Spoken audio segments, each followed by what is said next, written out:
À l'écoute, exprimez-vous en toute liberté. Élection dans l'école Congo démocratique Yebani, selon Manaka Seni, ezali pour le 20 décembre 2023, na lobby à élection présidentielle, législative nationale peu provinciale, selon calendrier il y a Seni, bitumba ya est to komi wapi parce que ba résolution ya Luanda ya ministre sommet à Luanda et le bas qui cessait les faits immédiats. À 18h, il y a le 25 novembre 2022. Tokomi na niveau nini poto koyoka ke kuna M23 ako betaka masasi. Ba nomination ebimi na Congo démocratique na ba entreprise awape na Kinshasa ba bourgmestre basili konome toko yoka bato ba koloba mingi nomination kilikili nomination fantaisiste nomination tribaliste. Est-ce que c'est réfléchi ba raisonnement nyonso wana? Tous allez les sengo ya kolobela basije ya mboka bo meseno na molobeli ya mboka tokoma kobenge bongo pambate tango nyonso bimaka na bitando alobaka pona yemorote kasi alobaka mambi batali mboka ezali bongo député national ya kala vice-premier ministre ya intérieur et sécurité ya kala président national ya parti congolais social-démocrate PCSD en sigle Basile Longo Dindeko Basile Topesio Mbote excellence Mbote mingi ndeko Kadhafi boto ndindengo pesa rabiso ngonga na yo à chaque fois toko benga tolobela mambi ya mboka mingi penza na oizo ko toucher biso na fond intérieur na biso ndenge balobaka mais tomoni mwa ngonga eleki mingi boni absence totale ezala ndenge ozalaka trop médiatique outi omona na te mwa ngonga na zalaki te tika na pesa merci muto o ayebi kozongi sa merci te aza ingrat nazalaki te pendant mois novembre mobimba nazalaki na mobembo na mikili ya poto nazalaki bona mamboka ebele nazalaki na Grèce donc na Athènes nazalaki na France na Paris et puis na province à Loiret nazalaki na Suisse na Genève et puis na profité que la France ne vient nazalaki na Suède nazalaki na Danemark mais na bien pesa merci pour la nini merci na ba compatriotes nyonso ba congolais na lolenge oyo bayambela kinga na bamboka wana et puis na écoute oyo bazaki nango pour na koyoka biyano na mituna mingi obaza nango par rapport ya makambo ezali koleka na Congo et puis kopesa na makanisi entre ngana bango pour na implication na bango na développement na kati ya mboka Congo mingi surtout bandeko ya Suède bango vraiment coup de chapeau na maso oyo bosali ba docteur Colon Moulongali naye toute l'équipe ma bébé batu nyonso wana bayaki te que non baya kotala elongi nanga docteur Prosper tous ces médecins là baebi nakukana oyo bakoki kosala pona mboka osali ba conférence lokola to mona ba Martin Fayulu bakenda kosala non mais na cadre wana te non, on n'a pas voulu médiatiser, mais tout sangisi, ba Congolais, na ba place belé, ba place autres alaïko sangana, il y avait pas moins de 100 Congolais. Il y a Mitou, oyo Mitou penza iso sala très bien, hein, ba tout ba docteur Henri, donc Mitou penza iso sala, ba c'est pas yambala nambala, ah ko pesa ba don ba nini, mais quand tu comprends que groupe oyo ba sangani neti oya Suède, pendant que ba oui, na ningo lobi na biso gratuité et enseignement et ça est vraiment effectif, biso photo tcha loboko la mettre dans la patte pour to ya to ngapé quelques écoles. Oui, to ya pour to salapé quelques puits à forage pour ba congolais bazomai. Nakuna ba professeur au université à Genève, lokola ba professeur Poté et les autres, koloba oui, mai autres dali ko consommer na Congo. Mingi za non, c'était bien, c'est plus là qui m'a cassé. Mais na évoqué grande ligne ya actualité koto kolobela lelo na manaka na biso à l'écoute, ezali notamment calendrier électoral. Seigneur Bimisi calendrier électoral le 26 novembre, samedi 26 novembre, donc il y a cela des jours. Oyo a déjà qualifié d'irréaliste na ba politique mosusu notamment Nouvel Élan na ebite yozali patron ya parti politique na tanga ki yango PCSD et puis il y a regroupement politique et CNP certes ils ont un regroupement mosusu pe beaucoup faire adhérer pour na makambo élection mais comment boyambi calendrier ou fixé biso ma pour le 20 décembre 2023 il faut kolanda makambo misato ya liboso publication ya calendrier par la CENI. C'est un message très fort aux Ezolaksa qui non réellement ma ponami kozala. Une émission na yo awa. Je vous avais dit que les bonnes élections pour ça les il faut qu'il n'attend pas 2028. Ngam na lobaki yango vie ba contrainte aux Ezalaki. Mais le président de la CENI tant on a solo linaye na cadre de concertation il y a ba parti politique na CENI. J'ai posé des questions, il m'a répondu pour na kotala ki ba contrainte au nazalaki kolakisa o ya misolo o ya sécurité o ya fichier o ya boye abandi kopesa nga biano concernant point par point o ba contrainte wana ezali balaye ce qui va permettre à ce que bacha fait des routes après fait des routes to bimana nani na calendrier donc on prend en compte ba réaction na bino ba parti politique. Ouais, c'est ce qui a fait que après avoir examiné et évalué, les porte-parole et Sénité a publié calendrier 1, donc message fort pour que biso ba politique, biso ba acteur auto ki na maponami, to milenge la to zongo sérieux parce qu'il me l'a répété à 2 reprises. Singa excellence Basile, l'élection gozala. Donc préparez-vous. C'est sérieux. Donc na bande ko wana il faut yebisa bango. De 2 c'est précipité et il y a Koloba pour le moment que les calendrier moko irréaliste. Peut-être selon ma kanisi abatu. Il y a un petit point où peut-être on va qualifier yango il y a calendrier irréaliste. Peut-être dû au fait que enrôlement batikeli yango 1 mois. Cependant, ba centre d'inscription au CENI et celle ici ils ont vu que mon parti, j'avais écrit, na komela ki bango, pour corriger, ba place moussous. Maladi ou ezalaki liboso na eleko ya nanga. Ya kosa la été, ba centre d'inscription, ezala très éloigné na ba électeur, et c'est répété les sous na ndenge ba salisi ko awa. Malgré ba bakisi 12 000, mais il faut bakota ba fouiner batala ba bagisinin. Je prends un exemple. Dans mon territoire, dans ma province de Sankourou, dans mon territoire de Lodja, dans mon secteur de Lochimba, il y a un groupement qui est le plus grand que tous les groupements de là. C'est le groupement de Tchaï. Il y a un autre groupement plus petit que tous les groupements de Lochimba. Mais on regarde qu'à Tchaï, ils ont mis 8. Dans l'autre petit groupement là, ils ont mis 16. Cependant, c'est là qui 8. Mais Nambaloyo, ba doublé kuna et commis 16. Le total, ça vous fait 24.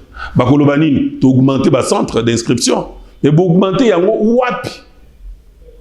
Donc, le même problème reste entier. Donc, j'avais écrit, parce qu'ils ne peuvent pas, qu'on a mis sous partout, quand il y a un, ça ne va pas. Ben, il faut écrire. J'avais écrit et puis avec espoir que ça pourrait être corrigé ou mais c'est pas corrigé, c'est tard. Là, c'est un problème. Est-ce que c'est pour cette raison que bande konabiso ba kuki kolobaki calendrier wana ezali irréaliste? Mais je ne pense pas parce que déjà on a ba contrainte où il y a les moyens financiers. Nous avons eu des réponses claires. C'est le gouvernement qui va financer entièrement l'élection. Comme l'élection 2018. Oui. Et pourtant, diplomatie nabiso est comment florissante, comment va partenaire extérieur mais dans la partie. Et ça le rôle à libala. Kundi makate resmo sobala déjà.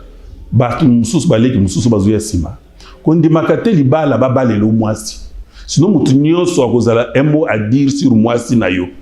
Kuloba to bala ki yo. Mais on imposer élection. On a un problème là, Bicolo et ça. Non. Parce que dans coutume, je suis en train de changer les choses. On fait ça chez nous. Mais moi, j'ai refusé. Un franc pour la mois. J'ai sorti mon argent dans le mois. Il a appelé Soumouté. Ah, Obugi pe kilati. Boyoki hein. Ozomona ndenge moko na élection. Oyate ko o diplomatie na biso o lolombo. Okende ko senga. Mboko ya Félix oyo Tshisekedi. Tokenda ko lomba ka bato o pesa biso 30 millions. Na mona lokola pays moko na zolo ba. Et puis si soki 10 millions soki combien na élection. Mo basoni. C'est une façon de corriger bato wana que non. Tout ba mbongo na ba miki wana ba vanda nango. Biso to pesa mbongo. Mais le problème c'est lequel? Le problème ezali oyo président ya Seni a lobby que ba pesa bango autonomie financière. Ba mizuela misolo. Pourtant na tuzali ko solana na tunaka ye makambo na lobby. Ata muke ba ko pesa biso, on va faire avec.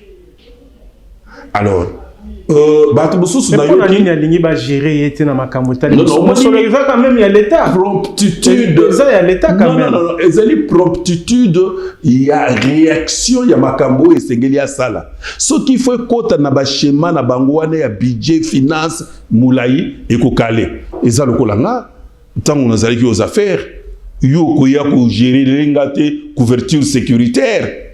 Nazo quand même que bazo pesa ngo VP maselote. Non, il faut que ça faut secret, il y a recherche et puis couverture sécuritaire. Si nous avons besoin de pessinga, il n'a pas prompt à réagir. Ce n'est pas qu'il y a budget, finance, chaîne moulaï. Non. Et ça, c'est mususu oyo mutu azalita wazali ko sala azalaka libre. Donc en quelque sorte message on a président Seni a lancé qu'il y a un gouvernement. Lancé le gouvernement sa finance. Parce que le gouvernement a sa part de responsabilité. Il a publié calendrier, mais il y a bien clair que contraintes sécuritaires ezali pour tous en bitumba contrainte ya mbongo eza penzate il suffit kaka ba pesa autonomie financière akoyeba comme gérer les makamna. Deuxième question dans les qui contrainte sécuritaire wana parce que on évoqua déjà plusieurs fois la théorie il y a comment faire pour avoir une élection bien sécurisée. C'est vrai, c'est comme une étape déjà à calendrier, mais comment la CENI, comment le gouvernement va s'en prendre pour que sécurité zala dans la mesure où na moment to koloba et ba territoire na biso mususu notamment na ngamba ba Rutshuru kuna eza occupé na ba force étrangère M23 à l'occurrence. Alors bato bazola na biso ba yoki ke na lobby troisième pointé concernant makambo ya Seni ezali likambo oyo ba lobby mais yo répéter en côté que non na élection aux élections présidentielles et cause à la élection législative nationale, provinciale, n'a pas conseiller communaux. Donc, on a des causes là. Alors, le la calendrier est bimi et puis il y a un président à Seni, c'est le moment qu'on va tout préparer. Il ne prépare même pas les conseillers communaux. On ne va cause là, et il y a un bourgmestre lobby. Donc ça, c'est un point important. C'est peut-être par rapport à ça. Ndenge parti au Tangiawa, ils allaient koloba que non, c'est bizarre, irréaliste pour organiser ces 4 scrutins les mêmes jours et tout ça.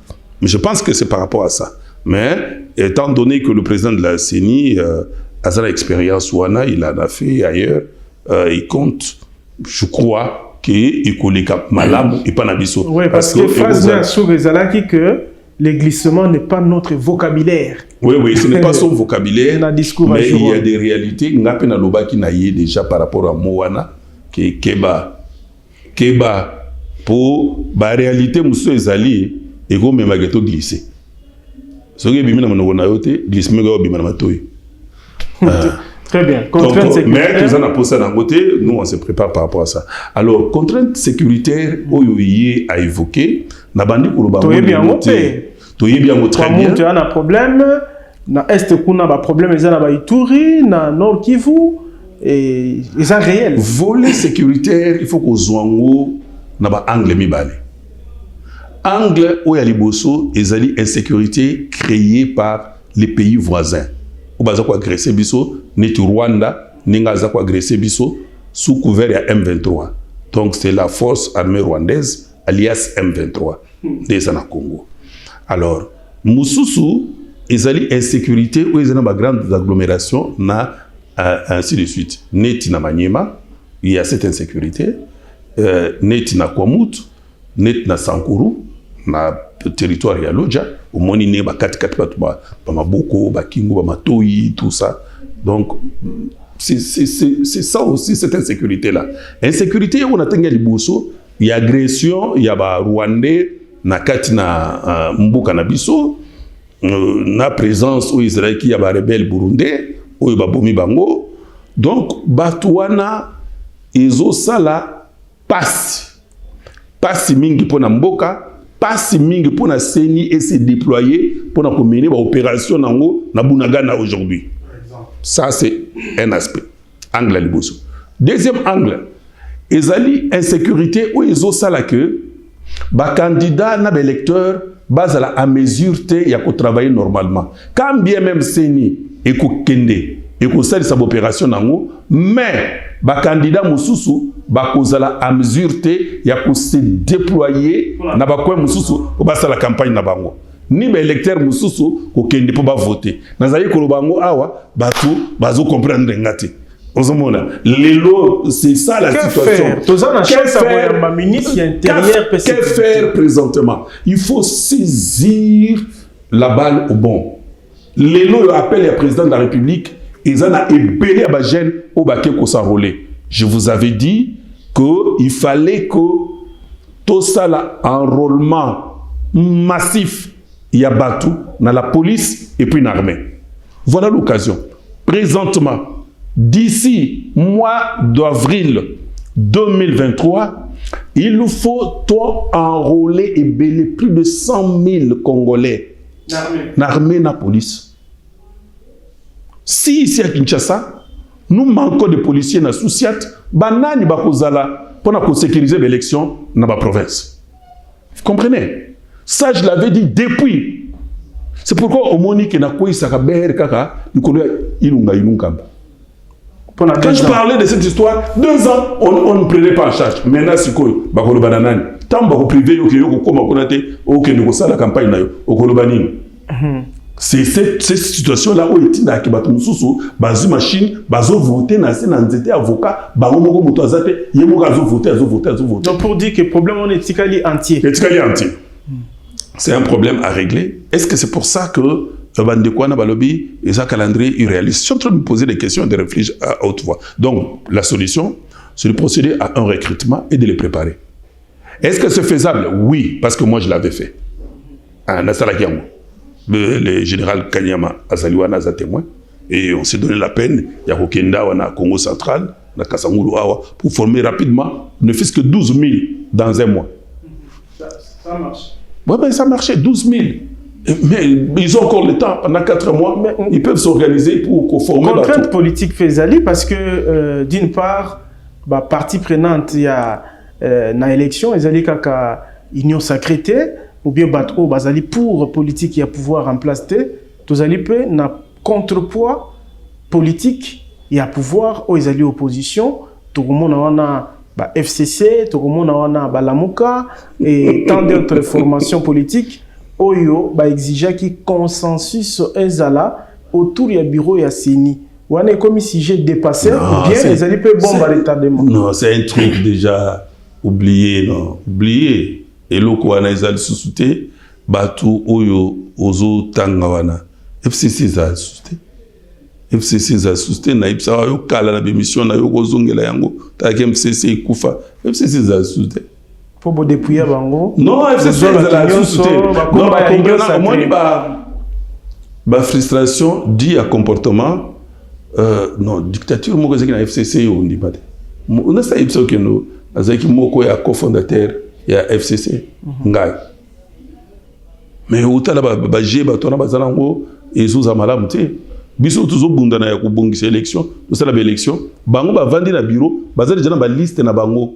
Bana liste ya banani ya kuza député national nana kuza yena liste. Un annoncé que toko ya Ndeko Basile, et un internaute moko alobi, to link ko mona Ndeko Basile azonga na parlement. Oui. Pour répondre yoni. Bozongi, il y a une procédure. Ndeko naibi ke sengo ezali mingi, il y a une procédure. Likambwana e yokanika ke pa na yote. Pourquoi? Parce que ma place na zolo bano na poto na banini bazui pisanga tozolanda yo Ndeko vraiment toyeba ki yo boyiti.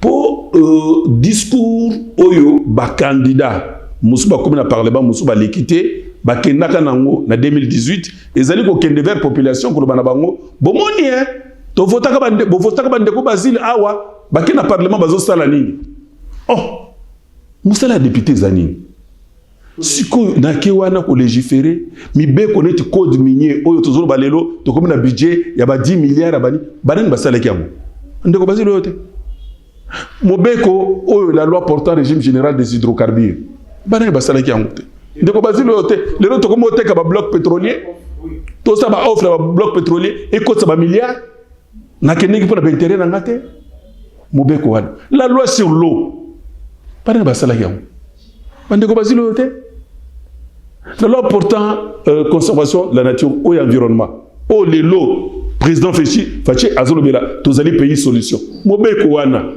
Mama Eve Yoana Tamboli, Ake, Aluki Mbongo, Akafi, écoute, Nani Asalaki Mobeko wana. Bandeko Basile yote, si quoi bandeko na biso apoto wana, ba comprendre ba bitete, to landa kab to landi l'émission na ba jour. Fallait na tango wana, ou expliquer biso mingi nabi, na balai pour expliquer. Jour moko na Selembao, na zongeli base, na zango expliquer bango. Que tout ça la loi portant la loi générale la loi portant quoi la loi sur l'eau azib sanga o bongo biso awa na selema maïzalaka te loi na bido bo sali sur l'eau e ko yela biso nini. Or d'ici 2050 la grande partie Afrique du Nord na Afrique australe est comme désertique mai e kozanga bango mai réserve à eau douce écoutez à 60% à la République démocratique du Congo. Bamboka nyonso wana bako ya ko la mai na Congo. O ezo sala maliro na Rwanda izaya muki. Bitumé ko ko télévision de toutes parts. La preuve année que na nord et c'est comme déjà makasi ba mororo ba ko télévision na mboka. Nathalie loko wana na sali mobeko. Bande ko nanga balobi ote. Mais lelo lobi to ko zala sous peut-être ba 2050 wana na za sous vivante. Mais tout ça, mobeko pour na combattre la génération future au ezoya. Non, ba memani linganga ya batu pour na koloba na batu que non de ko Basile la sali elo comme côté mais de ko Basile la sali musala belé. Lelo batu ba komi conscient pour na kota la ke tant que tozala ki na bande ko Basile comme ba député tozala ki na genre ya parlement boité. Tala comment l'assemblée est nivelée vers le bas. Tala comportement ba député. Je promène seulement mon regard. Autant. Na bango moko kutu bazo mona te boye ezalaka boyité. Alors élection ninga bandeko balobi, tikana annoncé et pas nayo, na kozala candidat na Sankourou dans ma province parce que au Monique non, le problème qu'il y a est que bisognos to kota na oubli. Aussi par exemple territoire nanga Lodja. Nous sommes au centre de Sankourou. Le Sankourou est au centre du Congo. Le Congo est au centre de l'Afrique. L'Afrique est au centre du monde. Nous sommes au centre du monde. Position nanga non conflictuelle à Tayomoko. De père et de mère.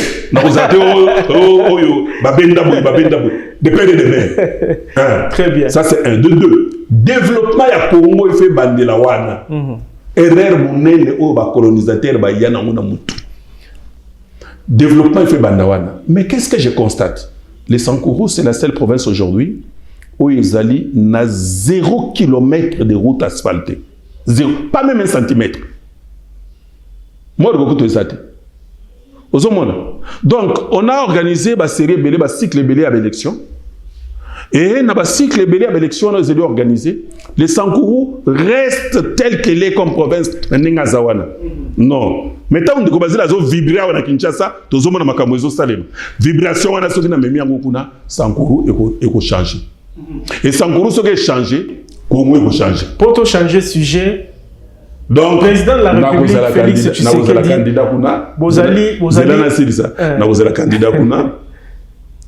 et parti Nabiso, nous aurons des candidats à tous les niveaux. Yanga et Ibani, il y a candidat président Nabiso, Izali président Félix Antoine Tshisekedi Chilombo. Le problème est à Kozouar. À Kozala réélu. Pourquoi Dimazali? Non, Ezali pour la faiblesse de l'adversaire. Je pense que Bato et Bazali Kouloubake. L'adversaire n'est pas faible. Jean-Marc Kabound, l'adversaire du président Félix. Fayoul Fayoul adversaire ni mususu président Mazembe Moïse Katumbi adversaire il y a Félix nani Denis Mukwege le médecin Matata Mponyo non tika vanda na yo wana critère no ezalini vanda na yo négliger bango boy c'est-à-dire quoi les Congolais paramètres ya kadi matena ku les Congolais dans l'ensemble cherchent quelqu'un qui peut apporter des solutions ou apporter des solutions n'a pas problème na bango. Le président Félix est le seul candidat où il y a une empreinte naïe sur tous les 145 territoires à ça les lembo. Ne sois pas étonné que a réalisé score où l'équipe président Ombiang où il y a Guinée équatoriale. Il peut faire même 98. Je comprends. Le seul candidat, Fayoulou Asali Nini pour les Congolais. Kabundi Asali Nini pour les Congolais. À part école où il y a Tonga na Kisenso. Azana pouvoir te. Gouverner mboka. Donc on repère ça bango responsabilité pour ça. Bango nyonso bazana pouvoir wana, bazana pouvoir ya gouverner mboka te. Non. Bazane na maluba ya bilaka. Mais siko non bazana maluba ya bilaka ke biso soki to ye. Oh to kosala boy. Entre-temps congolais azana naïf te. Azomona na misu makambo président Tshisekedi azosala. Siko congolais wana akozela ba promesse na yo. Ou bien abonima oyo yazomona na misu. Espérons que projet ngoye ko kisama poto yokaki na sénat ya na sénateur mo kwa biso ke ezaka masolo. Et c'est bandit la procrastination. To sala lobby to sala lelo to sala lobby to sala. Mais c'est bandit déjà ko sala ma ya zawap. Voilà. Au lobby président Félix aye komema azomema ba solution na ba problème ebele. Et pe singa couloir ya kozwa deuxième thématique. Ya émission na biso ezali point ya sécurité notamment guerre d'agression où tous les victimes il y a Bitumba Rwanda kosala na Congo démocratique kino lelo to quoi prendre que ba M23 bazali ko maintenir ba position il y a occupation il y a ba terre ou ba territoire ya Congo et pourtant résolution il y a mini sommet à Luanda récemment awa et puis ça qui même ultimatum ba lobi na ngonga 18h souka le 25 novembre M23 azonga na ngomba na bosani mwa kombo kuna ezali pe contrôler kaka na ba FARDC na ba M23 na ba MONUSCO et autres mais ti lelo bien que place Félix Tshisekedi président de la République à Tchakimo Koloto Zoa Olorenso à Tchakimo Koloto Uhuru Kenyatta à Tchakimo Koloto comme ancien président Kenya puis ambassadeur rwandais affaires étrangères à Tchakimo Koloto mais rien n'a été respecté apparemment. Mais ils ont continué à benga bango M23 pour l'année. C'est l'armée rwandaise alias M23. Biso na FARDC, to benga bamsu Sukola 1, Sukola 2. Mais c'est le FARDC. Et gêné yoté, ya kolobake armée rwandaise et attaqué occupaki territoire boy. Na mini sommet ya Luanda. Ozomona ke nani président Oyabiso a beaucoup courage entre ces deux mains pour nous dénoncer d'abord dans les Nations Unies que c'est le Rwanda a pointé du doigt. On a eu changé ma bien. A pointé du doigt, ils ont d'abord des négociations, de deux to passer à l'action. Le ministre sommet où il s'est mis wana. Tant que le président Félix a pointé Kagame du doigt, Kagame comme d'habitude a wangani bisoté. Mais dans Rwanda, qu'est-ce qui s'est passé? Deux pays où ils ont bunda. Il y a la RDC, dans Rwanda. N'est-ce pas signé qui cessait le fait? Est-ce que Israël M23 na RDC? Non. C'est pourquoi porte-parole à Rwanda, le bail que Bango Baba porte-parole à M23 T. Non. Donc, Bako Rwanda Italie. Non, porte-parole Moutuya M23. Na le bail qui biso Bango ba signé té. Porte-parole, il y a Rwanda qui na ba média international. Sikoyo, ministre des Affaires étrangères de Bango Salani. Au moins, c'est ça ce que j'ai dit, que c'est une blague. C'est une bêtise, il y a Rwanda. Bêtise. Oui. C'est-à-dire, quand nous avons commencé à chicoter le Rwanda, il faut avion, il y a l'Ikolo, et ceux qui n'ont pas avion, na yebisa qu'il faut ba drone bombardier et je me suis placé koloba keno ngai place na koki ko memape contribution na nga carnet d'adresse na nga et que ce n'est pas la carnet d'adresse ya batu mususu nazolo bango pe koloba na loba ki émission na yo ke na ko lelisa Kagame. Pourquoi les gens ont peur de dire qu'il faut chasser Kagame là où il est? Si biso toloba ke no Kagame azoko tchaba to pa na biso, pourquoi ne pas les chasser? Pourquoi? Non, c'est la mécanisme. Mais il faut les chasser. Ah, pour des raisons de paix. Pour des raisons de paix. Les Burundais marchent, les Congolais, tout ça, là. Et pourquoi pour le Pourquoi vous benganaïté? Ça c'est un. Vous benganaïté au Kenekuna, non. Vous benganaïté parce que Babazo Buntabiso et Zali Barwandais. D'où bavion na biso tango imati likolo ko frapper bango to moni Kagame circuler na bamboka nyonso pour na basenga dialogue to solola parce que bavion na biso imati likolo. Et ce qu'il faut faire pour le moment, comme ils n'ont pas respecté, il faut les frapper, il faut les bombarder et batika makamba drone oyo zali utilisé par RDC FARDC wala. To utiliser ba drone o ya solo des drones bombardiers ata ba avion na biso matide to moni yango awa Turquie a salé yango na ba kurde ba meki ko déstabiliser Turquie na Istanbul mais Erdogan a lâché ba drone. Avec ces drones nous sommes en mesure il y a ko contrôler bango à partir de Kinshasa awa. Tu utilises banano satellite. Tu utilises autre que utiliser. Acquisition n'a pas de problème. L'acquisition n'est pas un problème parce que na sila ikoloba mbale belé, na lobi mbale belé. Na kama ikuta na zara poto, mutu boko gabonais moko alekiawa, bazolo ba o biso za embargo te. Non moi je suis responsable. Si na lobi makambo, ils a sérieux, 2 jours, 3 jours après déclaration il y a VPM le Tundu là et puis c'est une raison na ce bato benga ki opona koloba moni ndeko bazila le ka émission ana aloba malukuta. Non, moi je ne mens jamais, je dis la vérité. Na lobaki que non, tozali sous embargo ba français avec leur hypocrisie ba aussi d'abord que ote boyena boyete to kosuma ba arme ba hypocrite. Ba français. Donc médiation oyo Macron azo ça la médiation Macron il y a le quota. Les alliés vraiment alinga chabiso mbeli la mko. Non, to ko kwarié ata mukete. Et nous avons bien fait à boycotter ni la francophonie. Ozomona. Ba ça hypocrite. Ba ça hypocrite nous amener à confondre bango. Ba so kende pona ko kende ko signer makambo na Rwanda avion na bango et quoi ina mais tout le gouvernement lobby que ezalaki en détresse. On appelle le lengue à Congo détresse d'abord côté ndenge frou so bazaki na ngona kati wana po ba yebike bazo kende ko conspirer. Gouvernement est conspiration mosusu. Te gouvernement il le langage diplomatique. Bango frou so langage diplomatique. Mais c'est que j'ai dit à ces gouvernements que tous à la gouvernement faut la population tous à la gouvernement va pleine charte.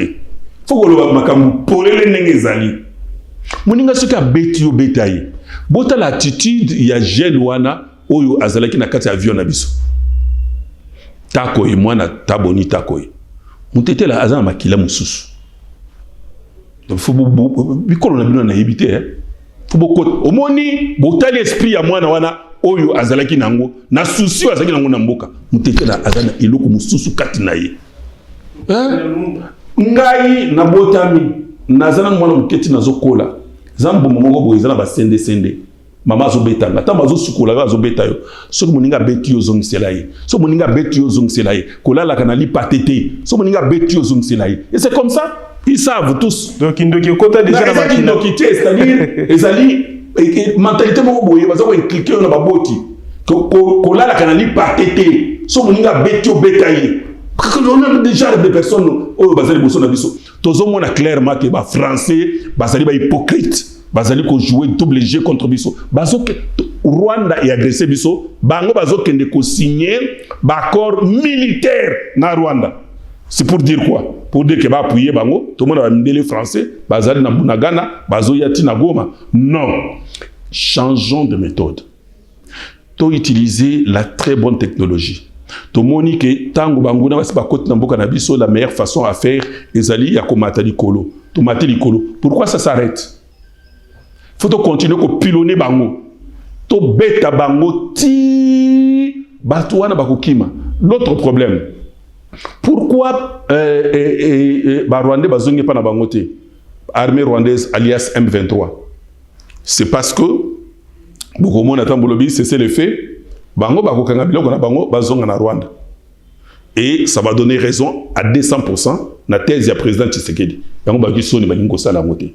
Il faut le frapper et kolanda makambu oyo kondo musée alobaki. Donc seule solution frappe ne langage au Kagame akoyoka. Musée alobaki nini? Alobaki ke bitumbe ko zonge siki wuti. Photo zonge sa bitumbwana tina Rwanda. Tina Rwanda.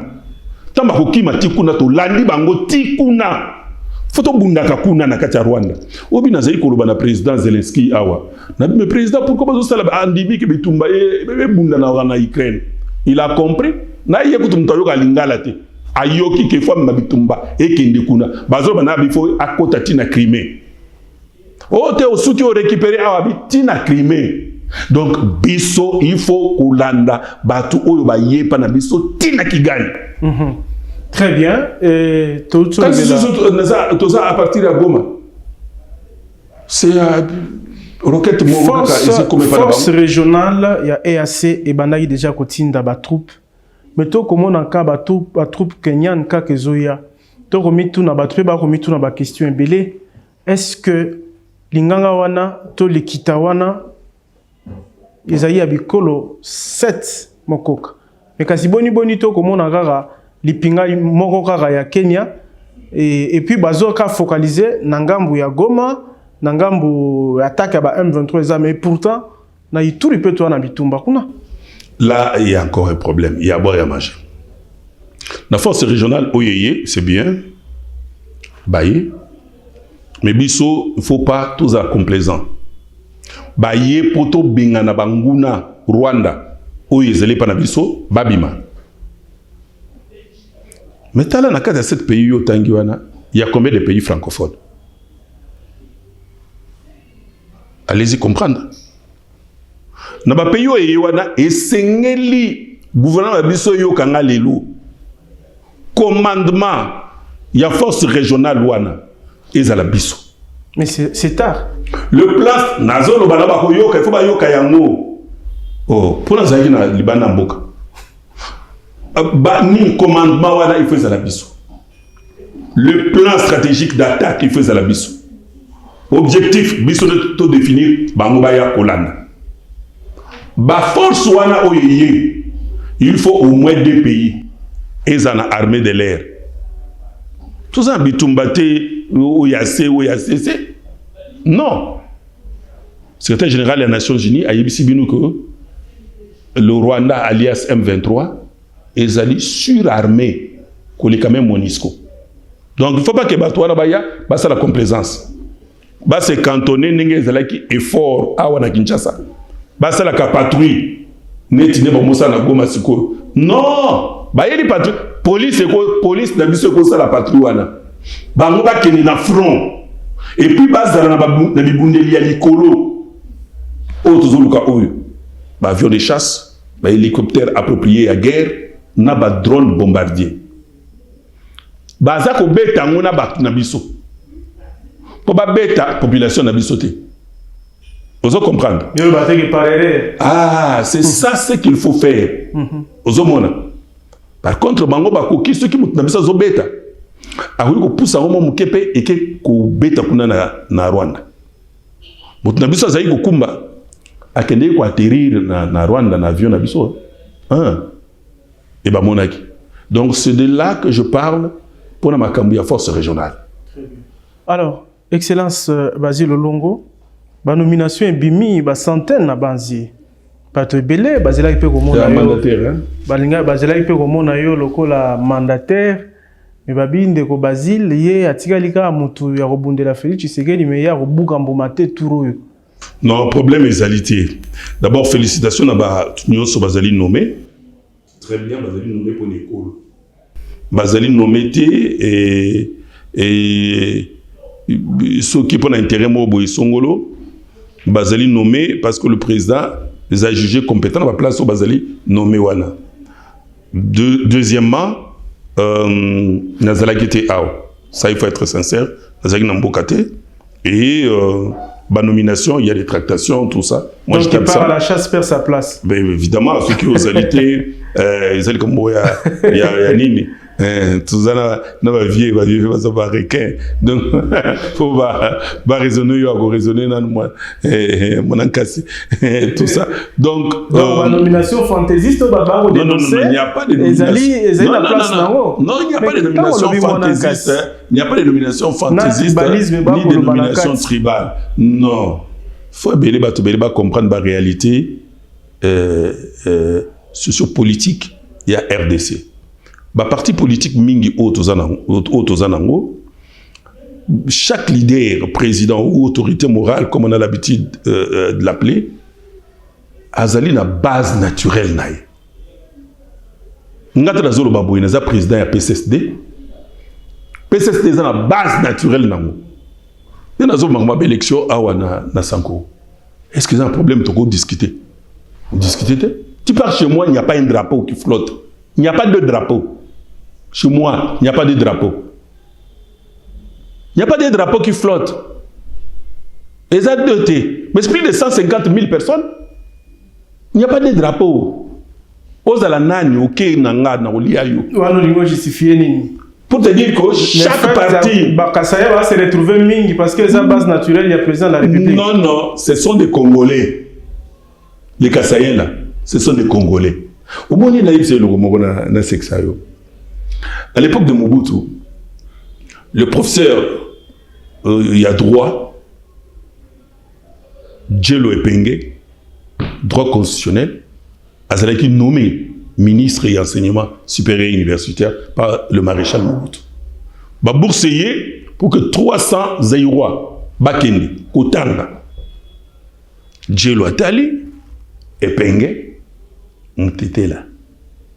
Atali, Batete là, ma yele wana. Afin ba vie na biso, di bingoza bana baza ba yele, baza ba Zaïrois. Ou ba pas déjà ba diplôme. Boya na bango.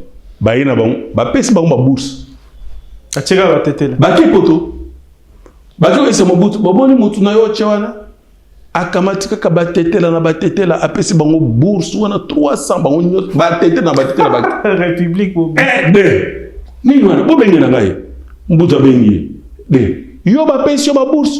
O cheka nyonso kamati o pesi Batete na Batete là. Abi excellence avec tout le respect, o pesi nga ba bourse to pesi ba Zaïrois. Est-ce que Naba Onyoso Bakiwana, un étranger azali, qui peut être plus Zaïrois qu'un Moutété? C'est sérieux.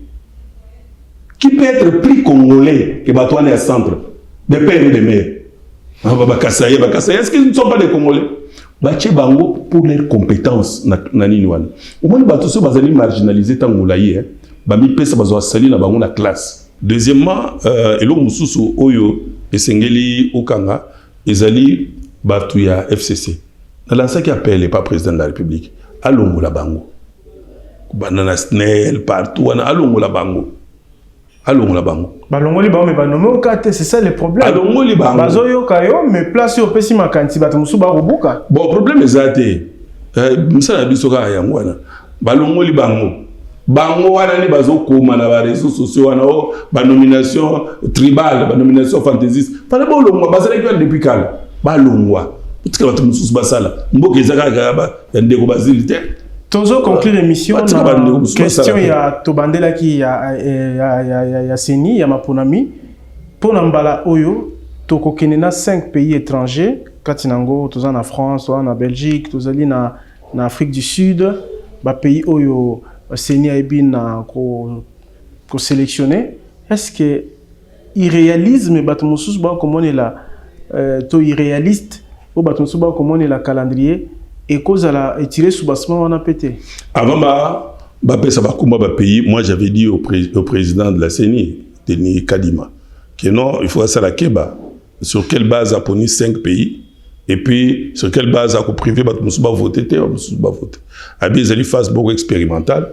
ne bazo ça la prochainement pour élargir pour battre des côté mais na landi ba déco au bazana en Angleterre au Royaume-Uni bazali kobile là parce que baza ba congolais et ça le coup là au privé et joueur oyo azali en forme à ken ko beta mondial moni ninge ça là donc et ça la bienté et sengeli ko ba tenir compte ya kuruka ba revendication. Tout ça, une année avec l'élection, Union Sacrée, bon, parce qu'apparemment, il n'y a aucune stratégie mise en place, si ce n'est que, marche au Sala, pour soutenir le président de la République, ou faire d'essai. Oui, c'est dans les comptes, il y a mobilisation générale, chef de l'État, Singaki peut-être, mais comment Binobo ko Sala, comme Union Sacrée, pour l'obéli victoire, il y a Félix Tshisekedi, sans la Kisabiso organisation, ndenge ko Zala, il y a famille ou ko porté. Naïbsa que union naïbsa yombala nambala que union sacrée est à plateforme électorale. Donc président compte na union sacrée. Non. Union sacrée est à plateforme électorale. Mais bateau presque union soya union sacrée, il se retrouve soit individuellement comme parti politique, na candidat na président de la République, ba mususu na kataba regroupement. Même na koyibsa naïbsa que CNP et Coalition nationale populaire ils allaient regroupement, ils allaient plateforme électorale. Mais d'ici là, na koye bisayo, na regroupement politique nini, parti nanga PSSD, ou qui n'a élection. Donc, on a l'oba qui on a depuis qu'à ils ont mal compris. Les lots n'a pas fait, bah comme il comprendre yango que batebele oyo bazali na katia union sacrée, bazali na katia bazali ba regroupement na bango oyo bakokena ngo na élection. En portant la candidature du président de la République. Bino opinion sacrée, trop de bilingo kuna gouverneur ya Sud Kivu ya bino tantôt bako ici et tantôt variabilité. C'est ça la démocratie, non? Union sacrée et bina lokolo. Non, c'est ça la démocratie. Gauche droite. C'est ça la démocratie. Nous sommes les autres mamalamu te. Ba télémélios, les autres mamalamu tout ça. C'est ça la démocratie. Émission Sili, excellence Basile Longo, tonton dio lolenge omeki ko lobela mambi manso mutuya toyoki awa. Tu habites dans 30 secondes, ce qui te coûte, qui s'en va libéla. Merci beaucoup. Bandeko ba sepe la kenon na zongi ou union spazo réclamer que Esengeli n'a postulé, bazan a raison parce qu'on a un mandat il y a 5 ans autozoaka et pas ya population.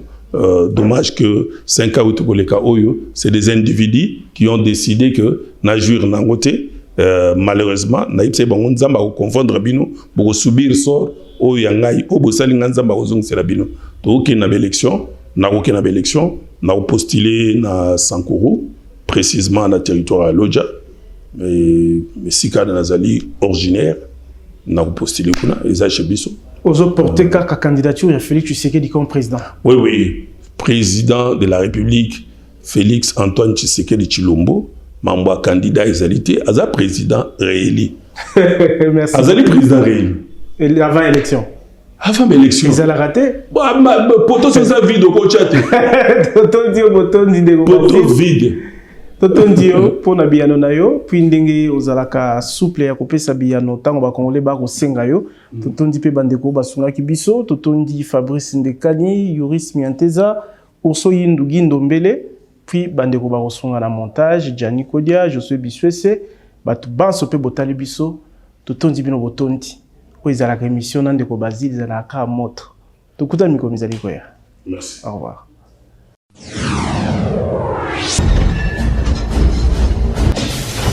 À l'écoute, exprimez-vous en toute liberté.